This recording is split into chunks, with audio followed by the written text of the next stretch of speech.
Hey y'all, Liz here. All right, I have your 5 fast wins for a quick start for sales conversion. 5 things. If you nail these things, it's just a quick way to get you up and running and be able to close more sales. All right. There is also a companion workbook for this. Highly recommend that you do that workbook if you actually want to have a good result. Otherwise, all the information in the world will not get you there, unfortunately. All right, so we've got five quick points that we're going to make here. The first one is that the client or the buyer makes the initial decision about whether or not they're going to buy from you in the first 45 seconds. And I know it doesn't seem true. It's kind of like you hear all the time that you decide, if you're a single person, you decide in the first 45 seconds if you are going to date this person or if they're a match for you. So it's the same type of thing here. In the first 45 seconds, they're deciding whether or not they want to build a relationship with you. All right, so there are a few things that you want to make sure that you hit on in those first 45 seconds, all right? And not the price. So don't do that. All right, so the main thing is you want the prospect right out of the gate to feel safe. You want them to feel like you are competent and that it makes sense to continue with you, that they trust something about you. Now, they need to hear something a little bit different than they've heard from everybody else. Otherwise, no reason to stick with you. So make sure that you're doing something just a little bit different, whatever that is. All right. First thing is your tone sets the emotional frame. People buy on emotions, not logic, even though you might want to argue that with me. Take a full class. Okay. So you need to make sure that your tone is correct for the buyer that you have. Initially, you want to start all of your calls out in a friendly, upbeat, higher tone. If you get somebody on the phone that is in a really big hurry and starts going quickly, you want to lower that tone and get to the point much quicker. Give them exactly what they want. All right. So watch your tone. That's the very first thing. That's going to set your emotional frame. The next thing is be very clear about what you're talking about, and also be very clear about what you're saying and what you're conveying in those first 45 seconds. Because if you're not, if you waffle in that first 45 seconds, they're not really going to know if you're the right place. All right. And then make sure that you sound like you're in control of the call so that they know that, oh, this person has done this a while. I can trust them. And a lot of these things sound like, yeah, they're so obvious. You wouldn't believe how many people get these wrong and how many people don't even answer their phone. Still to this day, who would have thought? All right. So the first thing is make sure that you have a really confident greeting. If it can sound a little bit different than everybody else's, that is going to work in your favor. So instead of saying, thank you for calling American Made, this is Liz. Instead of saying that, because isn't that what everybody says? Instead of saying that, can you say something a little bit different? We like to say, thanks for calling American Made. This is Liz. How can I be the best part of your day? It's just a little bit different, and it gives people a pattern interrupt, makes them go, oh, that's a little different. What was that? And they know that they called the right place, etc. All right. Make sure that you are getting them to talk in that first 30 to 45 seconds, and you're getting them to tell you something about them, their company, or their house, something that matters to them, not something that matters to you. So if your tendency is to say, Can you tell me your square footage? Your address? Not in the first 45 seconds. In the first 45 seconds, you want to have an anchoring question like, so what made you decide to call us today, Mrs. Johnson? Something that she cares about, not something that you care about. All right, that's it for your step number one, the first quick, fast win. All right, here's the second one. There are 4 essential questions. These are used to help you to build clarity and to build connection between you and your buyer. All right, the questions are that I'm going to give you are in my verbiage. You need to practice them so that they sound natural coming out of your mouth. You don't need to use these exact words. And actually, I would highly recommend that you don't use these exact words.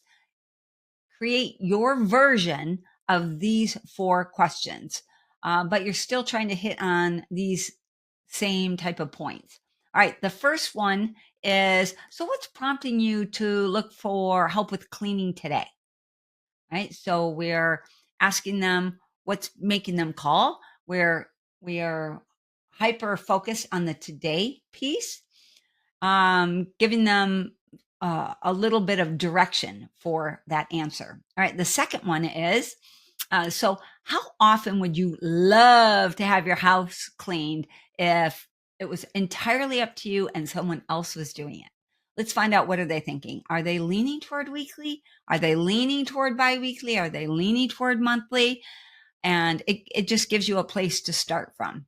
The third one is, tell me about the areas of the house that matter the most to you. Get this question right out of the gate if you can. Sooner is better. Now, remember, this is point number 2. So this is not in the first 45 seconds, although you could ask this question as one of your first clarifying questions, and it might be in that first 45 seconds.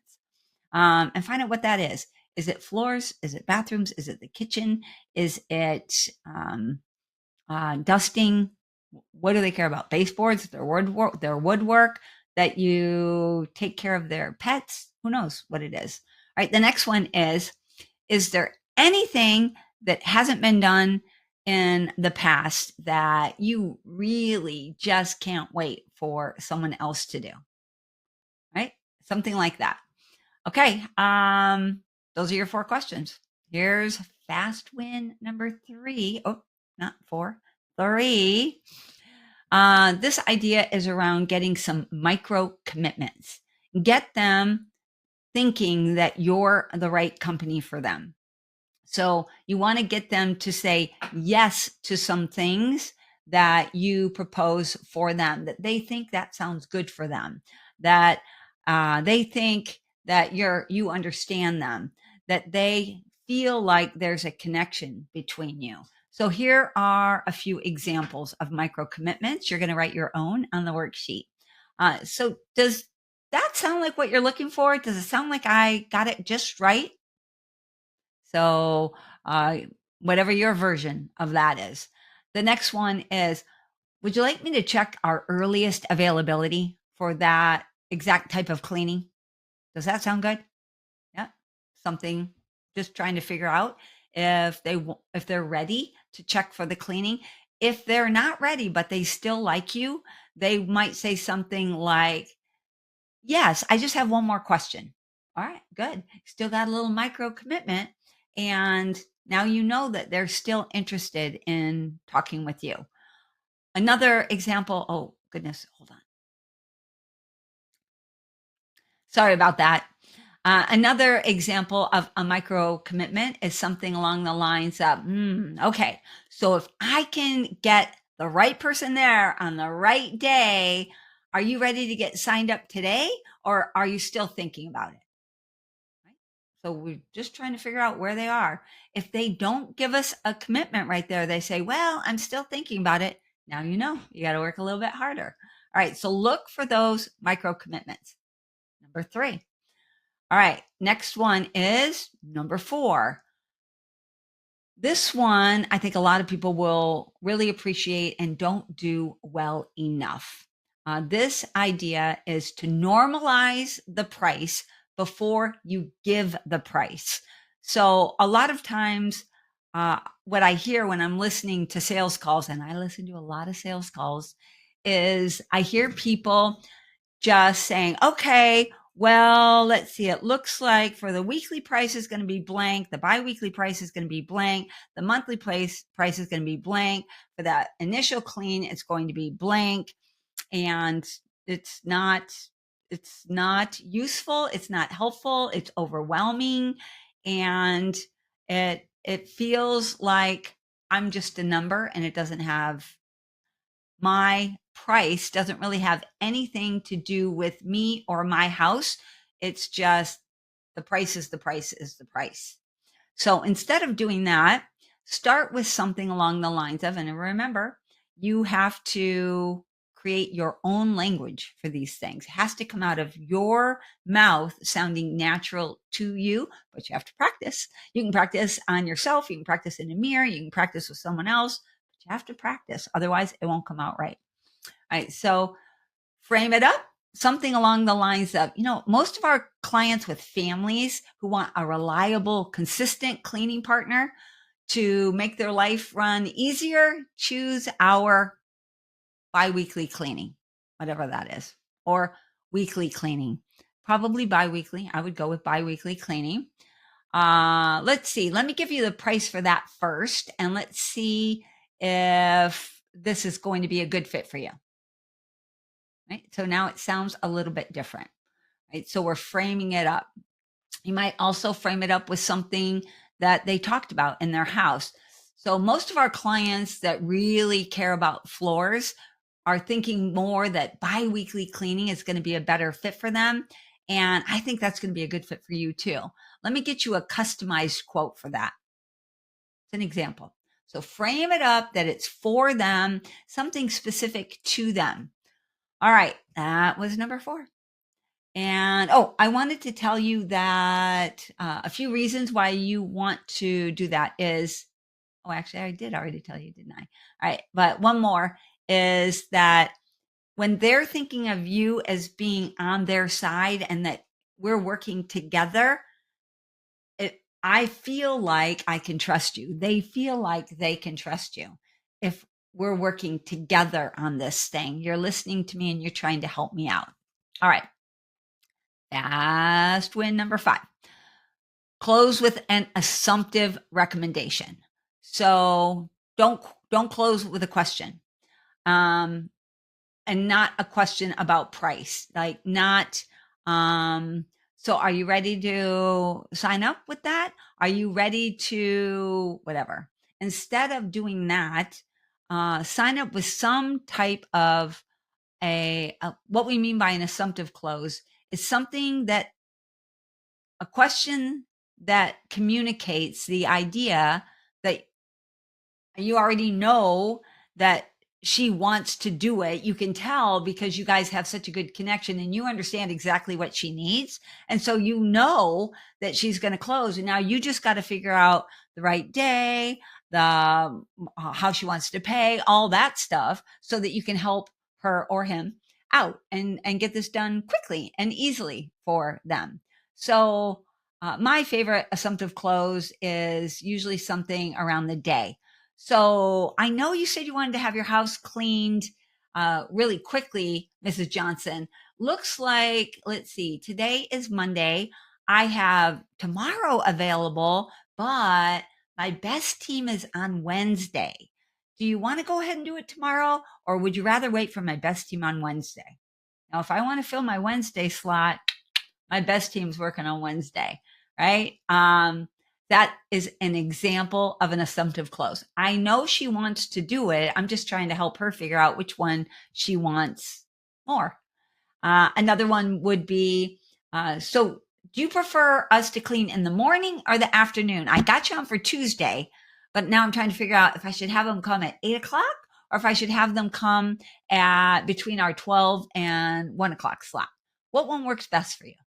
So we're still asking a question, but we're asking a question that assumes that, of course, they want to sign up for service. All right, that is it. That is the 5 quick start points. And they are: win the first 45 seconds, ask the 4 essential questions, use micro commitments, normalize the price before delivering it, and close with an assumptive recommendation that is also a question. All right, that's it. Do your worksheet. Talk soon. Bye, y'all.